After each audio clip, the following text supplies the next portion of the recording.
क्या पाकिस्तान में करप्शन के बगैर रहना नामुमकिन है? आखिर पाकिस्तान में करप्शन को लाने वाला कौन है? Judiciary, police, military, health services, education और इसके अलावा जो भी शोबा है, करप्शन करप्शन। आखिर क्या है ये करप्शन?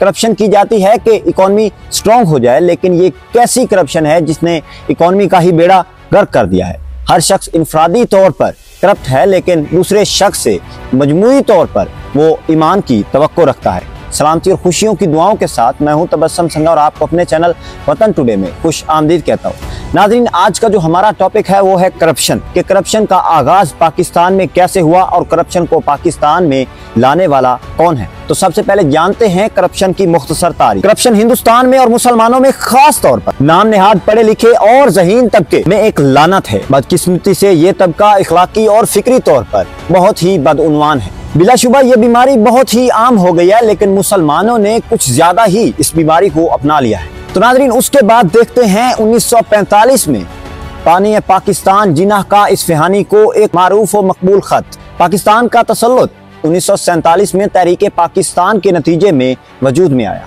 आज़ादी हासिल करने के बाद पाकिस्तान को बरतानवी राज से एक मजबूत ब्यूरोक्रेसी और फौज विरसे में मिली। इस ब्यूरोक्रेटिक सेटअप में इस वक्त से बड़ी तब्दीली कोई नहीं आई जब इसे पहली बार अंग्रेजों ने नाफिज किया था। हालांकि 2007 में मुशर्रफ हुकूमत की जानिब से इस्लाहात की तजवीज़ नाफिज की गई थी। इसकी वजह से बहुत से लोगों ने यह कयास भी किया कि बदउनवानी यानी करप्शन ब्यूरोक्रेसी के आला तबकों में दाखिल हो चुकी है। यहाँ बदउनवानी के केसेस गैर इखलाकी और जो अपने लीडर हैं उनकी तकरीरों के खिलाफ रिपोर्ट किए जाते हैं। ये 1960 की दहाई के आखिर तक था जब ब्यूरोक्रेसी को जुल्म के आले के तौर पर पेश किया जाने लगा। वर्ल्ड बैंक की जानिब से शाये होने वाली मुतअद्दिद रिपोर्ट्स में पाकिस्तानी ब्यूरोक्रेसी को बदउनवानी से भरी, नाकारा और एहतसाब की अदम मौजूदगी और तब्दीली के खिलाफ मज़ाहम के तौर पर देखा गया। उसके बाद ही शुरू हुई ब्यूरोक्रेसी और मशरकी पाकिस्तान की अलहदगी 1954 से लेकर सन 1971 तक।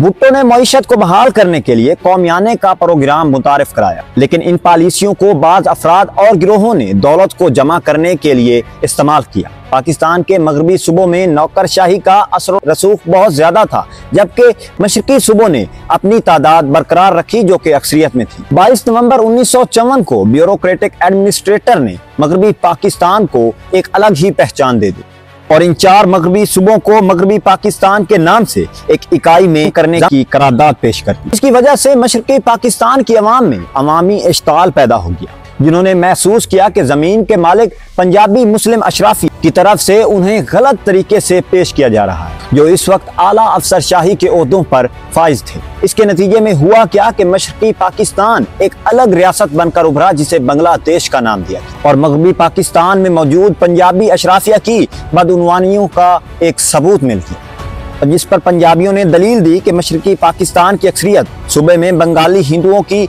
आला फीसद नतीजा है, जो रियासत के फैसला साजी के अमल में शामिल नहीं थे। इस तरह पंजाबी जागीरदार अपनी बालादस्ती हासिल करने की ख्वाहिशात से नादिम रहे, जिसकी वजह से सन 1971 में मशरकी सूबे को बहुत ही ज्यादा नुकसान पहुंचा और उसे आज तक गद्दार करार दिया गया, जो कि किसी को हकीकत से आशना नहीं किया गया। उसके बाद ही ये कंसेप्ट दिया गया कि नेशनलाइजेशन मुआशी मंसूबाबंदी की सियासत करती है, जो कि सन 1973 से लेकर सन 1977 के दरमियान हुआ। सन 1973 में जुल्फकार अली भुट्टो के इक़्तिदार में आने के बाद उन्होंने जमूद का शिकार मईशत को बहाल करने के लिए एक मंसूबाबंद मुआशी निज़ाम मुतारिफ कराया। इसकी वजह से पूरी निजी सनती कारपोरेशनों को सरकारी मलकियत में लाते हुए कौमियाने को मुतारिफ कराया गया। सन 1974 में भुट्टो ने प्लानिंग कमीशन की सिफारिशात को नजरअंदाज करते हुए चौथे 5 साला मंसूबे को मनसूख कर दिया। इसकी पूरी तवज्जो निजी कारोबारी इदारों पर हुकूमती कंट्रोल को वसी करने मरकूज थी। ऐसा करते हुए भुट्टो की हुकूमत ने इक्तसादी मंसूबाबंदी की सियासत का आगाज किया।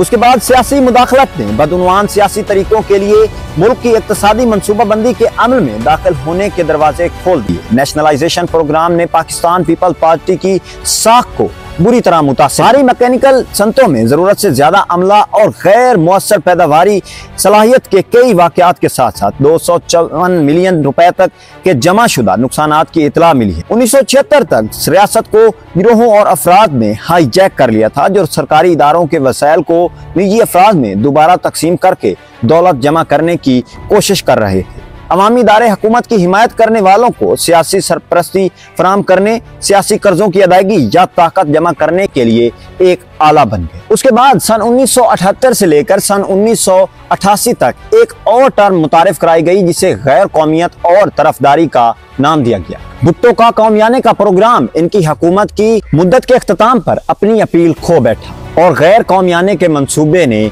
मजीद तरक्की हासिल कर ली और अपनी करेंसी को मजबूत कर लिया। फौजी सरबराह और सदर ज़ियाउल हक के यके बाद दीगरे हुकूमत ने एक वाइट पेपर जारी किया जिसकी वजह से Pakistan industrial credit and investment corporation के तहत एक कमीशन तश्कील दिया गया ताकि कौमियाने के कंसेप्ट को वापस लाया जा सके।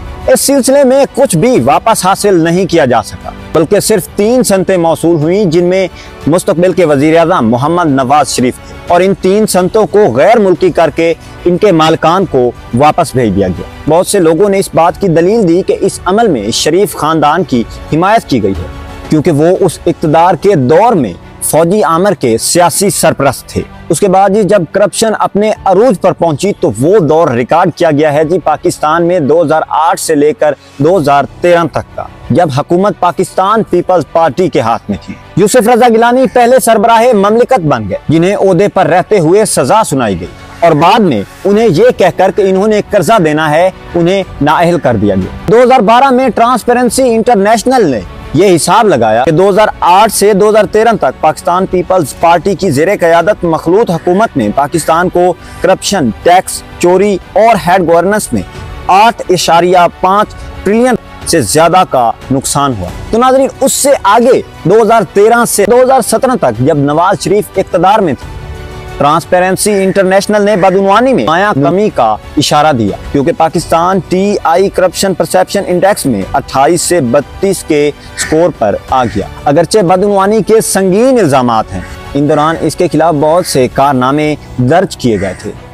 इंडेक्स में दुनिया भर के 180 ममालिक को 0 इंतहाई बदउनवान से 100 इंतहाई साफ के पैमाने पर स्कोर किया गया है कि इनके अवामी शोबे ईमानदारी से समझे जाते हैं और इनको ईमानदारी से सिलेक्ट किया जाता है। तो नाज़रीन ये था पाकिस्तान और करप्शन का कुछ चोली दामन साथ जो पाकिस्तान के बनने से पहले ही पाकिस्तान से जोड़ दिया गया था। करप्शन वो होती है कि जिससे मुल्क की इकॉनमी बिल्कुल खराब हो जाती है। करप्शन की क्यों जाती है? करप्शन इसी वजह से की जाती है कि हर फर्द यही सोचता है इनफरादी तौर पर कि मैं जो है इकोनॉमिकली स्ट्रॉन्ग हो जाऊंगा, लेकिन करप्शन हालांकि उसे तो स्ट्रॉन्ग कर देती है लेकिन मजमूई तौर पर पूरे मुल्क को एक तबाही के दहाने पर लाकर खड़ा कर देती है। तो नाजरीन आज का ये टॉपिक था। अपना बहुत बहुत ख्याल रखिएगा। अल्लाह।